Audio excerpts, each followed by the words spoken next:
However, in TikTok's case, they leave it open-ended. Plenty of users in the United States, obviously. There's still many talks about how the Oracle transition could, should, would take place, and Trump still has to sign off on it, and it sounds like they're going to need more time for that. Yeah, I mean, even I read this morning, TikTok was pleading with Instagram to back them up. Yes, and Instagram is apparently backing them up. We have, I believe it's the CEO. Yeah, the CEO of Instagram. Is that Adam Mosseri? Yep. Well, the current head of Instagram, I guess. Anyway, he says, careful with this headline. The ban is only of new downloads of TikTok. An outright ban will happen on 11/12 unless a deal is made. I've said this before, but a U.S. TikTok ban would be quite bad for Instagram, Facebook, and the internet more broadly. Well, because it could set a precedent. Yeah. Right? And important to note, many companies, products, other software has some sort of Chinese connection. Tencent seems to be invested in everything. And so the implications of this are massive, because if all of a sudden you have, if you set the precedent for the banning and it's easy enough to do it, and the telcos all get on, you sign the thing and then everything is blocked, where do you draw the line when it comes to Tencent investments in all those various applications, games, the game industry? Actually, that brings me to the next article. Trump administration now taking aim at Epic and Riot Games over ties to Tencent. So this is exactly where it goes. And this is some of the stuff that, people in the software business are talking about and afraid of, that this regulation could be so strong and so strict that it could wipe out all kinds of businesses, potentially. Of course, this is still new, but Epic, famous, obviously huge developer, Fortnite, other games, Riot. What is Riot has the new game? Well, it has League of Legends, but it also has that new game, Valorant.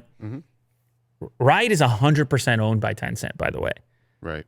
And so the scrutiny is going to be hefty for that one. Epic, on the other hand, I think is 40% Tencent owned. According to a report by Bloomberg, the Committee on Foreign Investment in the U.S., which is chaired by the Treasury Department, has sent letters to Epic Games of Fortnite fame and League of Legends producer Riot Games and other game companies seeking information about their security protocols in regard to handling Americans' personal data.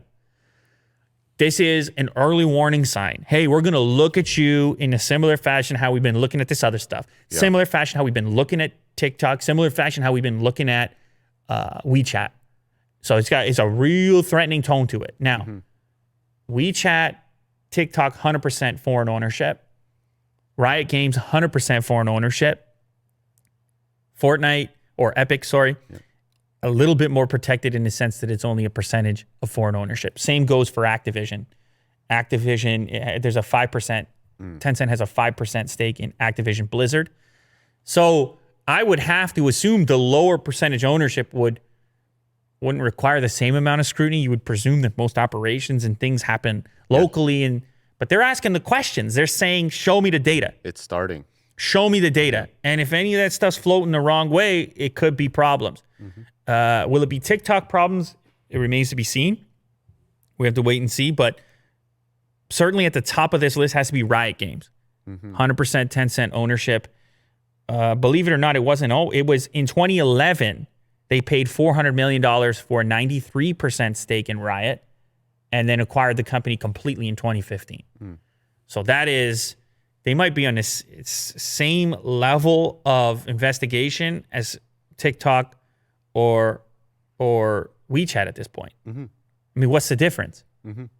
So they're gonna come peeking. They're gonna come lifting up, checking underneath. They're gonna come opening drawers. Yeah. Having a little peek. I'm saying, man, cross your T's and dot your I's. We were talking earlier about just how threatening it in our business, we work with and depend on some of these big platforms. And you can imagine somebody came along and said, no. Yeah. Or said, we want to look into what you're up to. We may shut you down. I mean, it's terrifying. If you work for these companies and they have enough employees in North America as well, Yeah. I mean, you're talking to people. Yeah, TikTok is man, it's scary. It's scary there. It's got to be scary. You know, You, HQ in the US, they must be having talks every single day. yeah. Are we going to be here? Yeah, are we gone or are we here? And it's not even enough to say, Can't even do oh, my don't day worry, job. you're not going to be wiped out. Okay, fine. But what about the restructuring? Right? So it's a lot of collateral damage. This is not easy stuff. Yeah. They ain't no Very- Band-Aids. It ain't no Band-Aids. Very undefined right now.